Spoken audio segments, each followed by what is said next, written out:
Hi అండి. అందరికీ నమస్కారం. Welcome to our channel. ఆడవారైనా, మగవారైనా రథసప్తమి రోజు సూర్యుడికి ఆర్ఘ్యం ప్రధానంగా ఇవ్వాలి. దీనిని సులభంగా ఎలా ఇవ్వాలి అనే విధానాన్ని ఇప్పుడు తెలుసుకుందాం.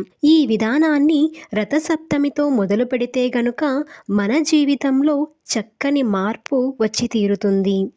ఆర్ఘ్యం ప్రదానం అనగానే ముఖ్యంగా నీళ్లను 12 సార్లు సూర్యుడి ముందర వదులుతూ 12 నామాలను జపిస్తూ ఉంటారు.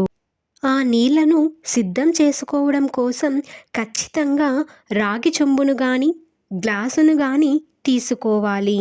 ఎందుకంటే సూర్యభగవానుడికి రాగి లోహం అంటే చాలా ప్రీతిపాత్రం. అందులో శుద్ధమైన జలంని నిండుగా నింపుకొని ఎర్రని అక్షింతలు నేతితో కలిపి పెట్టుకోవాలి.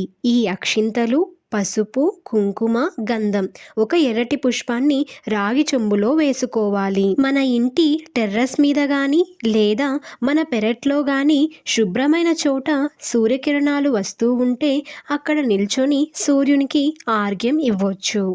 లేదు మనకు వీలుగా లేదు అనుకుంటే తులసి కోట దగ్గర ఆర్ఘ్యం ఇవ్వొచ్చు. ఆర్ఘ్యం అంటే మనకి సూర్య భగవానుడు ప్రత్యక్ష దైవం అని మనందరికీ తెలుసు.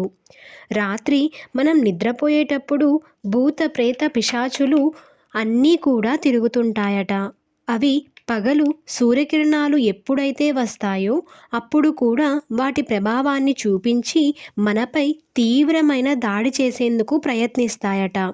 వాటిని రాకుండా నిత్యం యుద్ధం చేస్తున్నటువంటి ప్రత్యక్ష నారాయణుడే ఆ సూర్య భగవానుడు.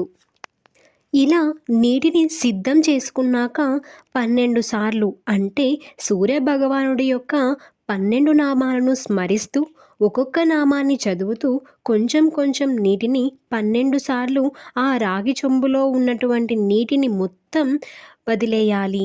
ఇలా సూర్యుడికి ప్రతి నిత్యం ఆర్ఘ్యం ఎవరైతే ఇస్తారో వాళ్ళ ఇంటి గడప దాటి కూడా కష్టమైన అనారోగ్యమైన రావడానికి భయపడిపోతుందంట. ముఖ్యంగా ఈ ఆర్ఘ్యాన్ని రథసప్తమి మరియు మాఘమాసంలో వచ్చేటువంటి ఆదివారాలు ఇస్తే కనుక మంచి ఫలితం ఉంటుందని చెప్పవచ్చు. సూర్యుడికి ఆర్ఘ్యం ఇవ్వడానికి వయసుతో పని లేదు. చిన్న పెద్ద తేడా లేకుండా ఎవరైనా ఇవ్వవచ్చు. ఈ వీడియో కనుక మీకు నచ్చినట్లయితే లైక్ చేయండి, షేర్ చేయండి, సబ్స్క్రైబ్ చేసుకోవడం మర్చిపోకండి. Thank you for watching.